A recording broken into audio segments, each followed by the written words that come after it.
البتہ یہ ہے کہ اس واقعے کی جو یادگار ہے اس میں کوئی شک نہیں ہے کہ اس نے مسلمانوں میں سے ایک گروہ کے دل میں قربانی اور شہادت کا جذبہ بہت پیدا کیا، اس میں کوئی شک نہیں۔ اور جس طریقے سے کہ عاشورہ محرم میں یاد منائی جاتی ہے، جس طریقے سے اس نے اہل تشیع کے اندر قربانی کا جذبہ بے انتہا پیدا کر دیا، اگرچہ وہ جذبہ بروئے کار نہیں آتا، اس لیے کہ ان کے ہاں یہ عقیدہ ہے، یہ طے ہے کہ جب تک حضرت مہدی ظاہر نہیں ہوں گے ہم کسی کے خلاف بغاوت نہیں کریں گے۔ یہ پوری تاریخ میں ان کا معاملہ رہا، تمام جو ہے ائمہ اہل بیت کا معاملہ رہا، جب تک مہدی نہیں آتے keep sitting and keep waiting, wait and see, that's all۔ یہ تو خمینی صاحب نے کیا ہے، آیت اللہ خمینی صاحب نے، کہ انہوں نے یہ ایران کے شیعوں کو باور کرایا کہ بھائی جب آئیں گے حضرت مہدی آ جائیں گے،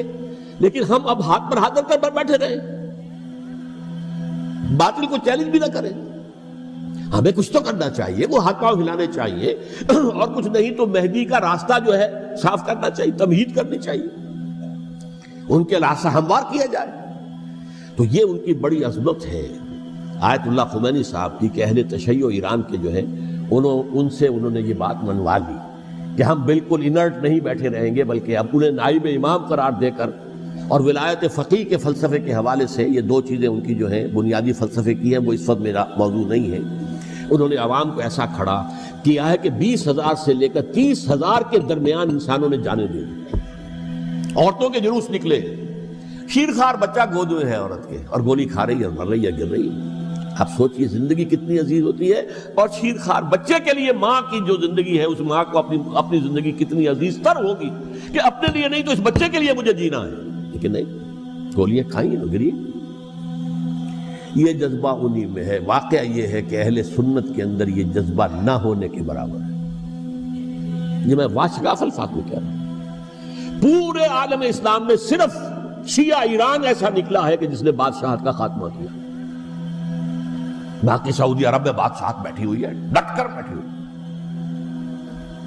اربوں ڈالر کا ایک ایک محل بنتا ہے ان بادشاہوں کا، اور سنی سن ہے، سن، کوئی حرکت نہیں۔ وہ تو اب جو حرکت ہو رہی ہے وہ اینٹی امریکن حرکت ہے جو ہو رہی ہے، وہ در حقیقت وہ مسئلہ بالکل دوسرا ہے جو اس وقت ہو رہا ہے، لیکن یہ کہ عالم اسلام میں کوئی تحریک ایسے نہیں اٹھی۔ یہ اہل تشیع میں ہے جو بالکل استثنائی بات ہے کہ انہوں نے جو ہے ایک ایسا بادشاہ جس کو کہا جاتا تھا کہ اس کا جو اسلحہ خانہ ہے وہ ایشیا میں سب سے بڑا اسلحہ خانہ ہے، جو 2500 سالہ پرانی جو ایک عظمت تھی ایران کی، اس کو دوبارہ تازہ اور زندہ کرنا چاہتا تھا۔ 2500 سالہ برسی اس نے منائی تھی، اس کے لیے ایک شہر آباد کیا تھا کہ خسرو یا سائرس یا ذوالقرنین قرآن مجید کی اصطلاح میں اس کی یادگار بنائی تھی، اور وہ سوچ رہا تھا کہ وہی عظمت دوبارہ ایران کی ہوگی جو کہ خسرو کے زمانے میں تھی، جس کا قرآن مجید میں سورہ کہف کے اندر ذکر ہے،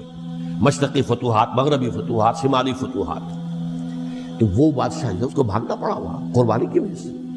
تو یہ جو ہے واقعہ کربلا نے، اس میں کوئی شک نہیں ہے کہ ایک ایسی مشعل روشن کی ہے جس کو کہ ہر شخص کو دیکھنا چاہیے۔ یہ بھی انسان، جیسے کہ اقبال نے ایک شعر کہا تھا غالب کے لیے، فکر انسان پر تیری ہستی سے یہ روشن ہوا